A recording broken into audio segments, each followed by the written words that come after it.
The sheriff's finger was thick and steady. He pointed it right at Amara's face. "I know exactly what you're doing back in this town, girl," he said, his voice booming across the quiet diner. "And I'm here to tell you, it stops now." Every fork stopped midway to a mouth. The low hum of conversation died. 15 pairs of eyes landed on Amara, sitting alone in her booth with a half-eaten plate of pancakes. He expected her to flinch, to look down, to be intimidated. She did none of those things. She simply took a slow sip of her coffee, holding Sheriff Miller's gaze over the rim of the mug. This was Dalton Creek, a small town in Wyoming where nothing ever changed, and Amara Washington, daughter of a ranch hand who had passed away 5 years ago, was not supposed to change either. She had left for college and never looked back. Now she was here, dressed in worn leather boots, faded jeans, and a simple denim jacket. To Sheriff Miller, and everyone else in the Silver Spoon Diner, she was just the Washington girl back from the big city with ideas above her station. "I'm just having breakfast, Sheriff," Amara said, her voice even and calm. "Don't play dumb with me," Miller sneered, taking a step closer. He was a big man, his gut pressing against his starched uniform. "I heard you've been asking questions, poking around the old town records, visiting folks. Your father learned his lesson about getting too ambitious in this county. Looks to me like you didn't. This was about more than just breakfast. This was about power. And in Dalton Creek, Sheriff Miller held all of it. He was flexing that power now, enjoying the public spectacle, trying to humiliate her back into the box he thought she belonged in. This scene, this blatant abuse of power, is a reminder that sometimes the worst threats wear a badge. If you believe that justice should be for everyone, regardless of who they are or where they come from, take a moment to hit that like button and subscribe. We love hearing from you, so drop your city in the comments below, and if you think Sheriff Miller is in for a surprise, type the word reckoning. Amara placed her mug down with a soft click. "My father was a good man, Sheriff. He believed in honesty." "Your father was a troublemaker who didn't know his place," Miller shot back. "And now you're back, stirring that same pot. I'm giving you a friendly warning. Get in your car, drive out of this county, and don't come back. There's nothing for you here."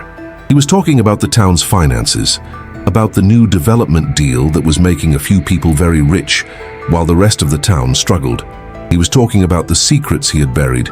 He thought she was just a nosy girl on some personal crusade for her father's memory.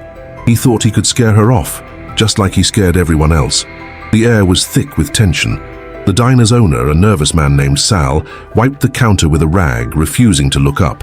Amara could feel the weight of everyone's stare. They had all seen this before. Miller bullying someone he saw as weaker.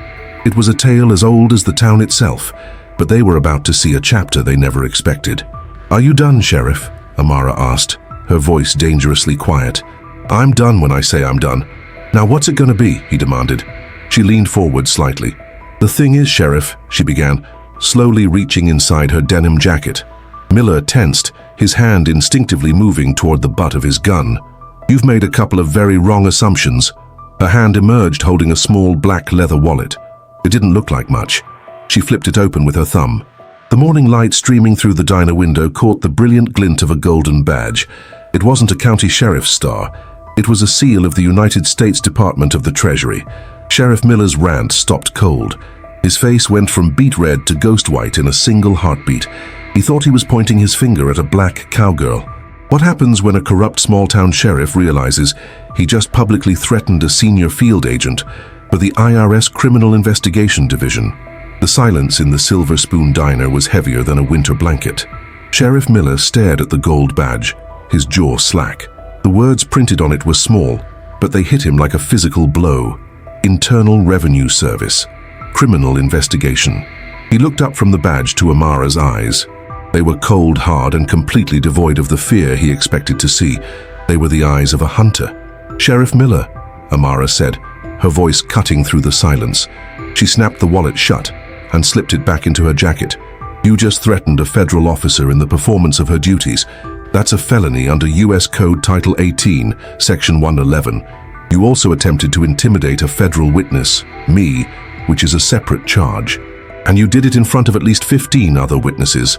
She gestured vaguely to the room. Every patron was frozen, watching the power dynamic shift in real time. Sal, the diner owner, had dropped his cleaning rag. Miller finally found his voice. but the boom was gone. It was a weak, reedy sound. Now hold on, this is a misunderstanding. Was it a misunderstanding when you accused me of stirring the pot? Amara asked, her tone sharp. Or when you brought up my father? Let me be perfectly clear so there are no more misunderstandings. I am here on official business to investigate allegations of significant tax fraud, wire fraud, and embezzlement connected to the Dalton Creek County Infrastructure Fund. My investigation is now active, and you, Sheriff, are now a person of interest. She stood up, pulling a few bills from her pocket and dropping them on the table. They covered her pancakes and coffee with plenty to spare. It was a power move. She didn't need their small-town charity. Miller was sweating now, beads of moisture on his forehead. The bully had vanished, replaced by a scared man who had just picked a fight with the federal government. You have no jurisdiction, he started to stammer. I have jurisdiction wherever U.S. tax dollars are stolen, Sheriff, and my jurisdiction supersedes yours, Amara said. She looked him up and down, a flicker of disgust on her face. My advice to you is to go back to your office. Stay there. And don't interfere with a federal investigation. Don't talk to anyone involved. Don't destroy any documents. Because my next visit won't be for breakfast. She turned and walked toward the door. The patrons parted for her like she was royalty. The fear they once had for Miller was now transferring to her, but it was a different kind of fear. It was respect. As she pushed the door open, she paused and looked back, not at Miller but at Sal. Thanks for the coffee, Sal, it was great. Sal could only manage a terrified nod. Amara stepped out into the bright Wyoming sunlight, leaving a man's career and freedom imploding behind her. The diner wasn't just a diner anymore. It was ground zero, and Sheriff Miller knew it. He watched her get into a standard, unassuming Ford sedan, a government car if he'd ever seen one, and drive away.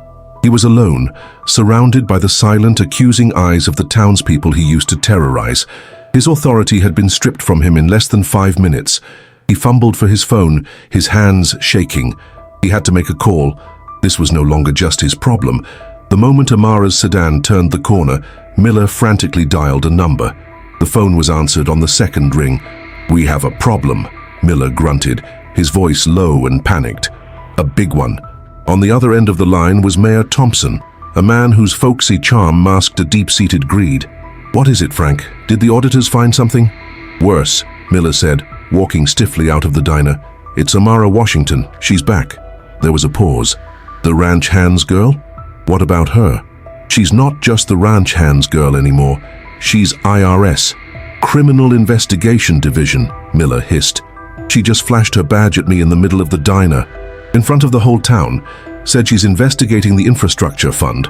The silence on the other end was now heavy with dread. The infrastructure fund was their masterpiece, a slush fund disguised as a public works project. It was a tangled web of fake invoices, shell companies and kickbacks, masterminded by Mayor Thompson and executed by their partner, Hank Larson, the owner of the only major construction company in the county, Larson Construction. Miller's job was simple: keep a lid on things and intimidate anyone who asked too many questions. He had just failed spectacularly. "Where are you?" Thompson asked, his voice now tight with anxiety. "My car. I'm heading to the office." "Don't. Meet me at Larson's office in 20 minutes. Don't talk to anyone." The line went dead. Meanwhile, Amara drove directly to the Dalton Creek County Records building. It was a small, dusty brick building that smelled of old paper and neglect. Behind the counter sat a woman in her late 50s named Betty, who had worked there for 30 years. She looked up, her eyes widening in recognition. Amara Washington. Is that really you?" "It's me, Betty. It's good to see you," Amara said with a small, genuine smile. Betty's face fell as soon as she saw the look in Amara's eyes. This wasn't a social call. "What can I do for you, dear?" she asked, her voice hushed. "I need to see all the contracts, payment authorizations, and inspection reports for the new bridge project, everything from the last 3 years. Betty visibly paled. She glanced nervously toward the window, as if expecting to see Sheriff Miller's cruiser pull up. "Oh, Amara, those are sensitive documents. I'd need a formal request from the mayor's office." Amara didn't flash her badge this time. She leaned in, her voice soft but firm. "Betty, you knew my father. You know he was an honest man. You also know what this town has become under people like Miller and Thompson. I'm here to fix it. I have the authority to be here. But I can't do it if good people are too afraid to help. Betty's hands trembled. She was caught between a federal agent and the corrupt power structure that could fire her, or worse. She remembered Amara's father, a kind man who had been crushed by that same system. She looked at the young woman in front of her, seeing the same fire and determination. While Betty wrestled with her conscience, Miller, Thompson, and Hank Larson were meeting in Larson's oversized office. Larson was a mountain of a man with a booming voice and a predatory smile. He wasn't smiling now. IRS, you confronted an IRS agent in public? Larson roared, slamming his fist on his oak desk. Are you an idiot, Frank? I didn't know who she was. Miller defended himself weakly. She looks like she just got off a horse. This is a catastrophe, Mayor Thompson muttered, pacing the room. Everything we've built. If she gets into those books, we're all going to prison. So we stop her, Larson said, his eyes narrowing. We find out what she knows. We find out where she's staying. We control the situation. This is our town. No federal agent is going to tear it down. The conflict was no longer a one-on-one confrontation in a diner. It was now a conspiracy. 3 powerful men, cornered and desperate, planning their next move against a single woman who represented a threat to their entire empire. They had underestimated her once. They were about to do it again. Back at the records office, Betty made a decision. With a shaky hand, she led Amara to a back room away from the windows. I can't give you the official files without a warrant, Amara. Miller would know. He'd ruin me, she whispered. But I have the daily logs, the originals, before they get officially filed. She pulled out a dusty ledger. Things come across my desk. Invoices for materials that were never delivered. Payments to companies I've never heard of. I just log them. No one ever looks at the logs. It was the break Amara needed. It wasn't hard evidence, but it was a map of the entire fraudulent scheme. Thank you, Betty. You're doing the right thing. Amara spent the next hour taking photos of every page with her phone. That evening, Amara drove to the outskirts of town. She pulled up to a small, neat house with a well-tended garden. An elderly woman with sharp, intelligent eyes opened the door. This was Eleanor Vance, the widow of the former town accountant. Her husband, George, had been a mentor to Amara's father. They were 2 of the only men in town who had stood up to Miller's corruption, and they both paid a price for it. George was forced into an early retirement. Amara's father paid with his reputation and eventually his life. Eleanor, Amara said warmly. I saw what you did at the diner, Eleanor said, a rare smile on her face. The whole town is talking. It's about time someone put Frank Miller in his place. Come in, child, I have something for you. Inside, Eleanor had stacks of papers on her dining room table. They were George's old files. Unofficial copies of town ledgers, personal notes, and financial analyses. George knew they were crooks long ago, Eleanor explained. He couldn't prove it, not officially. They hid it too well, but he kept his own records. He said one day someone would come looking who they couldn't intimidate. I suppose that someone is you. This was the second piece of the puzzle, a treasure trove of information the conspirators had no idea existed. As Amara was digging through the past, the conspirators were planning their future. They had found out where she was staying, a room at the Crossroads Motel, the only motel in town. Hank Larson decided on a direct approach. He believed every person had a price. He showed up at Amara's motel room just after 9 p.m. He didn't knock like a threat. He knocked like a visitor. When Amara opened the door, she saw the huge man standing there, a disarmingly friendly smile on his face. Ms. Washington, I'm Hank Larson, he said, extending a hand. I heard about the little misunderstanding today. I just want to say on behalf of the business community that we welcome federal oversight. Anything to make our town better. Amara didn't shake his hand. What do you want, Mr. Larson? His smile didn't falter. He held up a thick envelope. I understand the federal government is often underfunded. We, the business leaders of Dalton Creek, have put together a donation, a gesture of goodwill, $10,000 to help with your investigative expenses. It was a bribe, plain and simple, an insultingly small one at that. Let me give you some free advice, Mr. Larson, Amara said, her voice like ice. Attempting to bribe a federal agent is another felony. You and your friends are collecting them like baseball cards. Now get off this property before I add obstruction of justice to the list. Larson's friendly mask dropped. His eyes turned cold. But you're making a mistake, he said, his voice a low growl. "This is our town, you're just a visitor." He left the envelope on the ground and walked away. The ticking clock Amara felt was now louder than ever. They had tried intimidation and bribery. She knew what came next. The next 48 hours were a blur of activity. Amara worked out of her motel room, cross-referencing Betty's logs with Eleanor's files. The picture became terrifyingly clear. Larson's company was billing the county for millions in phantom supplies. Mayor Thompson was signing off on the payments. The money was then funneled through a shell corporation registered in another state. Sheriff Miller's role was to ensure no one ever looked closely. It was a classic airtight scheme. Amara now had enough to get warrants, but she knew it wasn't enough. These men were powerful. They would hire the best lawyers and bog the case down in court for years. She needed something more. She needed to break them. On the third night it happened, just as she expected. She was sitting in her car in the dark, parked across the street from her own motel room, watching. At 2:15 a.m., a dark pickup truck with no license plates pulled quietly into the motel parking lot. Two men got out. They were dressed in black and wore ski masks. They were clumsy, not professionals. They were Larson's men. One of them picked the lock on her motel room door with surprising speed. They slipped inside. Amara picked up her phone and called her regional director in Cheyenne. "They're in," she said. "Phase 2 is a go." "SWAT is 5 minutes out," the director's voice replied. "Are you sure about this, Washington? If they don't find what you think they'll find, this whole case could be compromised." "They'll find it," Amara said, her eyes fixed on the lighted window of her room. Inside, the two men tossed the room. They were looking for files, a computer, a hard drive, anything that held the evidence she had gathered. After a few minutes of frantic searching, one of them found it. A slim manila file folder tucked under the mattress. It was exactly where a person trying to hide something would put it. "Got it," he whispered. They didn't bother looking inside. They grabbed it and ran, jumping back into their truck and speeding off into the night. They drove straight to Larson's remote ranch. Miller and Thompson were there, waiting anxiously. The men burst in, presenting the folder to Larson like a trophy. "This is it. It was under the mattress," one of the men said proudly.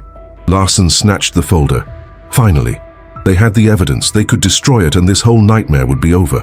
With Miller and Thompson looking over his shoulder, he opened the folder. But there were no financial documents inside. No spreadsheets, no copies of ledgers, no lists of shell companies. There was only a single yellowed piece of paper. It was a handwritten statement, dated 7 years ago.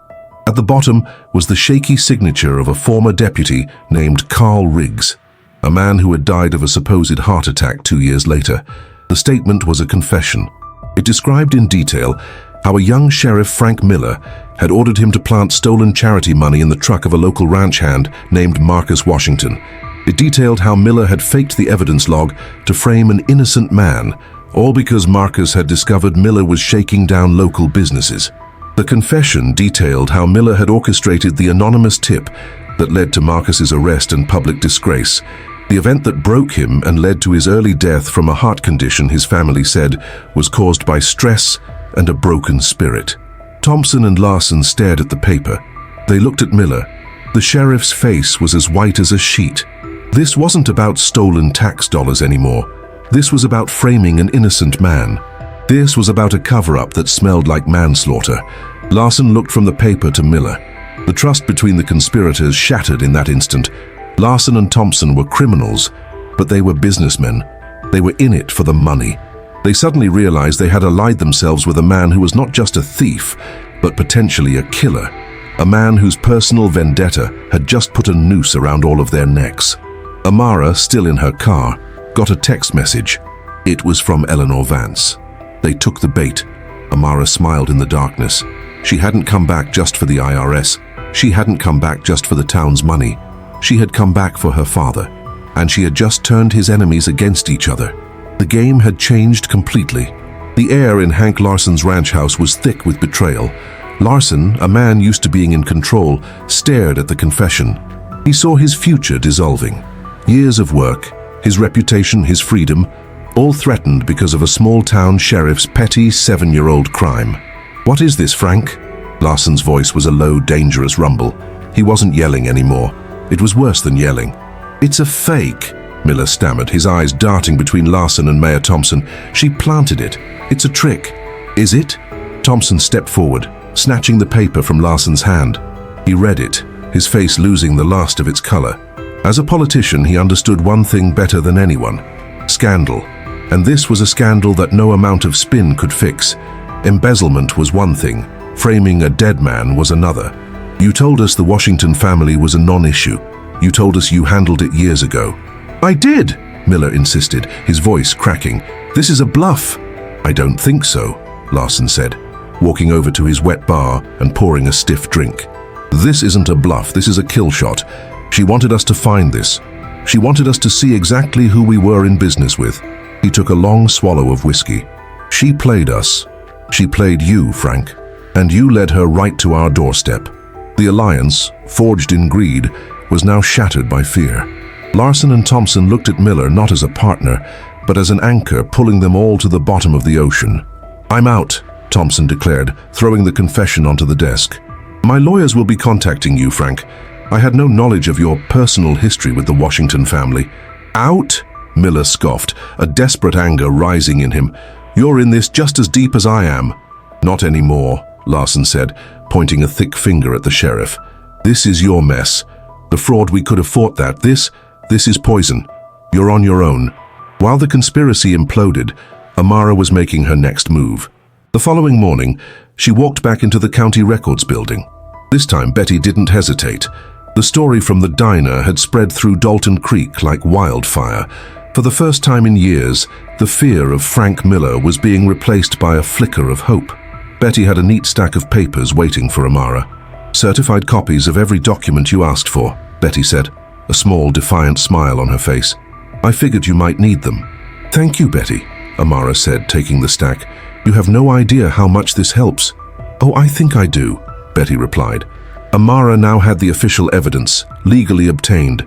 She knew her opponent's alliance was broken. She knew they were panicking. The final piece of the puzzle was Miller himself. Isolated and terrified, she knew he would do something stupid. She just had to wait for it.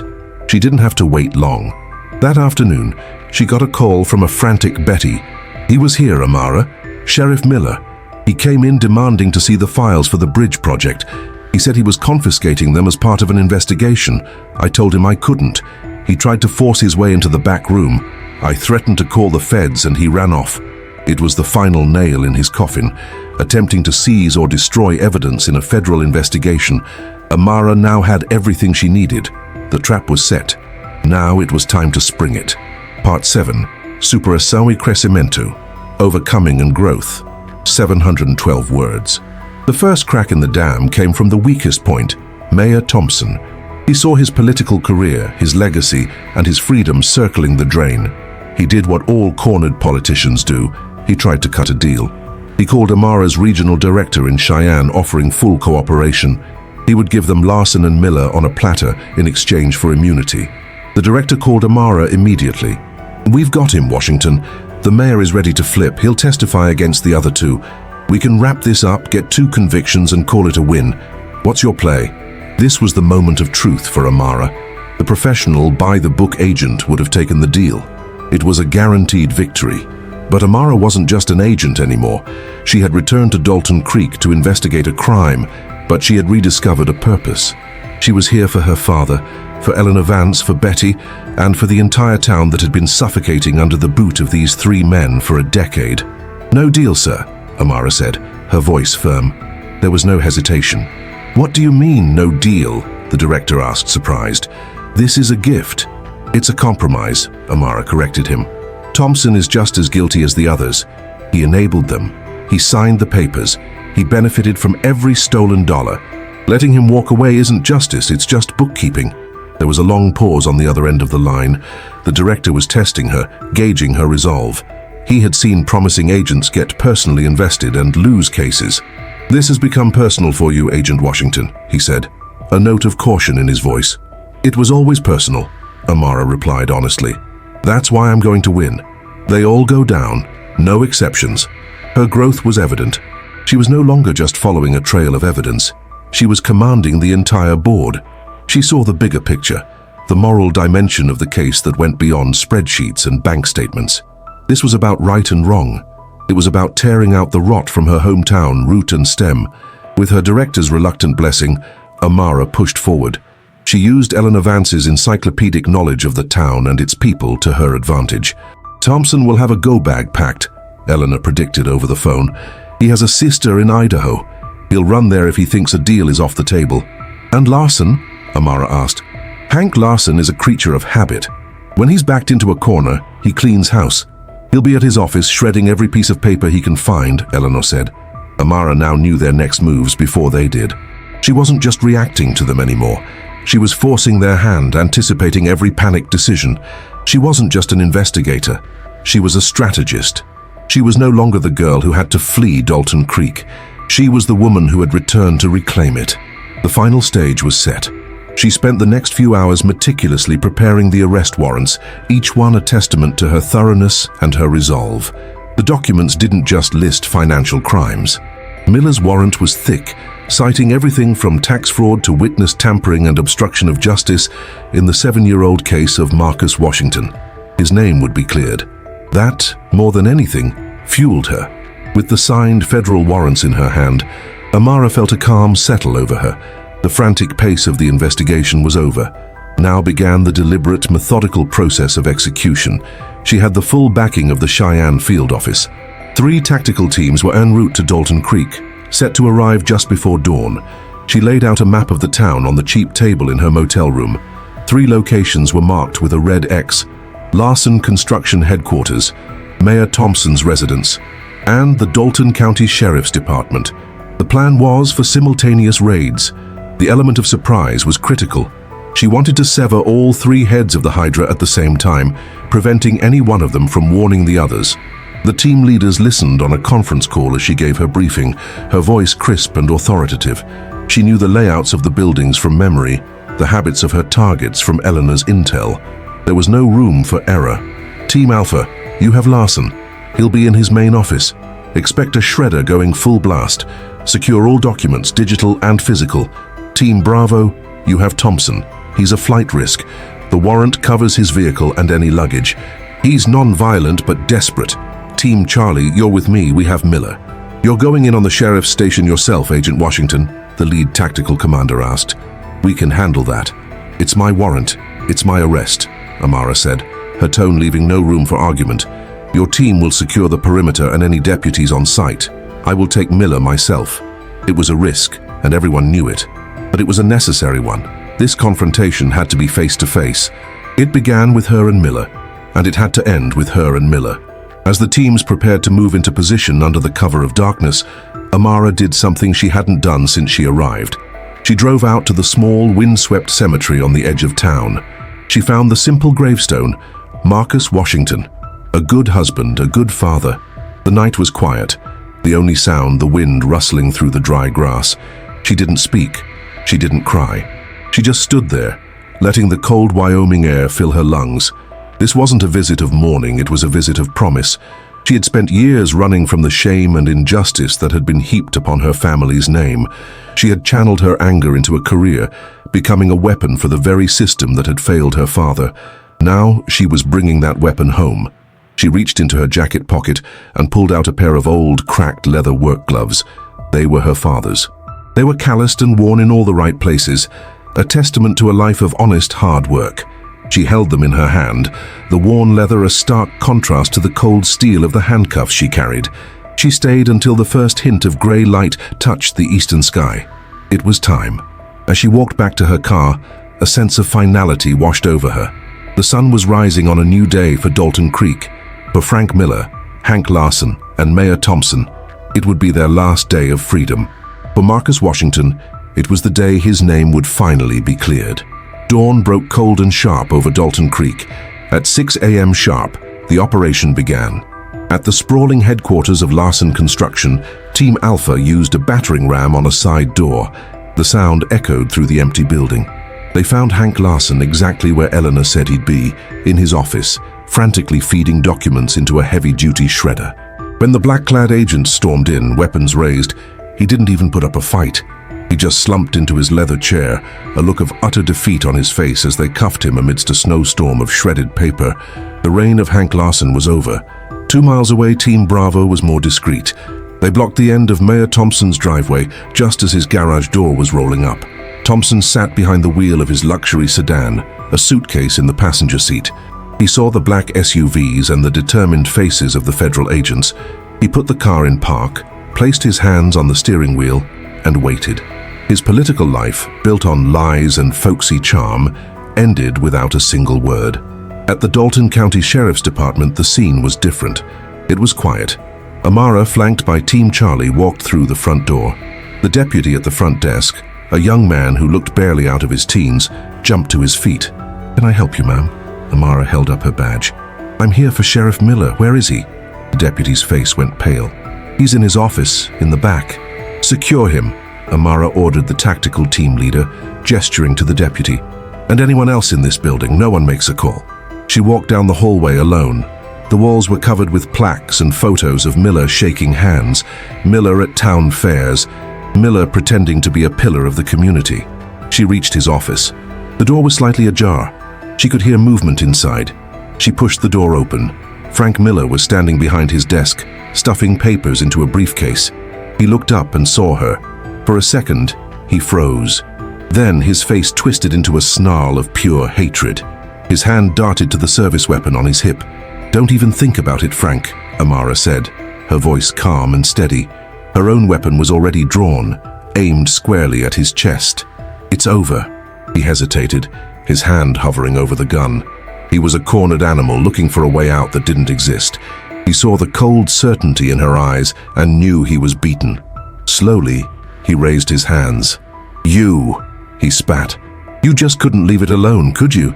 You're just like your old man, always poking your nose where it didn't belong." "My father was an honest man," Amara said, walking slowly toward the desk. "Something you wouldn't know anything about." She laid the arrest warrant on his desk, on top of all the others. "Frank Miller, you are under arrest for violations of U.S. Code, Title 18 and Title 26, including conspiracy to commit tax fraud, wire fraud, embezzlement, witness tampering, and obstruction of justice." He stared at her, his eyes full of venom. He expected her to slap the cold steel handcuffs on him, but Amara holstered her weapon and did something else. She pulled out the old pair of leather work gloves. She threw them on the desk in front of him. They landed with a soft, dull thud. "What's this?" he sneered. "Those were my father's," she said, her voice dangerously quiet. "He wore them every day for 20 years, working on a ranch for next to nothing. He earned every dollar he ever made. His hands were calloused and rough, but they were clean." She stepped around the desk, grabbed his wrists and pulled them behind his back. Miller, for all his size and bluster, offered no resistance. He was broken. Amara didn't use her standard-issue cuffs. Instead, she used 3 thick zip ties, pulling them tight, cinching his wrists together. "You framed him. You ruined his name, and you broke his heart. All for a little bit of money and power," she said, her voice low in his ear. "You'll spend the rest of your life in a federal prison, and every day I want you to think about my father. I want you to think about these gloves and the honest work of a good man whose life you destroyed." She shoved him forward toward the door. The revenge was complete. It wasn't loud or violent, it was quiet, personal, and absolute. The news of the morning's raids hit Dalton Creek like an earthquake. The simultaneous arrests of the town's 3 most powerful men left a vacuum that was filled with stunned silence, then whispers, and finally, a collective sigh of relief. The story was on every local news channel. The framing of Marcus Washington, once a shameful town secret, was now a public fact, detailed in the federal indictment. His name wasn't just cleared, it was redeemed. In the days that followed, the federal prosecutor's office took over. The evidence Amara had compiled was so overwhelming, so airtight, that the defendants had no choice. Faced with decades in prison, Larson and Thompson pleaded guilty, agreeing to testify against Miller in exchange for slightly reduced sentences. Miller, defiant to the end, took his chances in court. A jury found him guilty on all counts in less than 2 hours. Amara watched the proceedings from the back of the courtroom. She wasn't a witness. Her job was done. She was an observer, watching the final chapter of her family's story being written into the public record. A week later, she sat with Eleanor Vance on her porch drinking iced tea. The town was already changing. The state had appointed an interim mayor and sheriff, both with reputations for integrity. A town council meeting was held where, for the first time in years, people spoke without fear. Betty from the records office was appointed to a citizens' oversight committee to ensure transparency in the town's finances. The rot had been removed, and new growth was beginning. "He would be so proud of you, you know," Eleanor said, looking out at the mountains. "Your father, he never wanted you to carry his burdens, but he would be so proud to see you stand up and demand justice." "I didn't just do it for him," Amara said quietly. "I did it for you, for Betty, for everyone who had to live in fear. I did it for me, too." She had finally faced the ghost that had chased her out of town all those years ago. She had confronted it, and she had won. Her professional duty and her personal quest had merged into one single act of cleansing. She was no longer just Amara Washington, the IRS agent, and she was no longer just the Washington girl. She was the woman who had brought the reckoning. Her work in Dalton Creek was done. The healing, for the town and for herself, could finally begin. 6 months later, the autumn chill was setting in across Wyoming. The trials were over. Frank Miller was sentenced to 25 years in a federal penitentiary with no possibility of parole. Hank Larson and Mayor Thompson received 10 and 12 years respectively.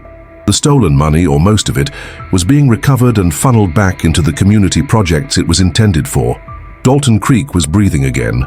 Amara received a commendation for her work on the case, one of the largest and most complex public corruption cases the Cheyenne field office had ever closed. With it came a promotion and an offer for a prestigious position at the Department of the Treasury headquarters in Washington, D.C. It was a dream job, the kind of career move every agent strived for.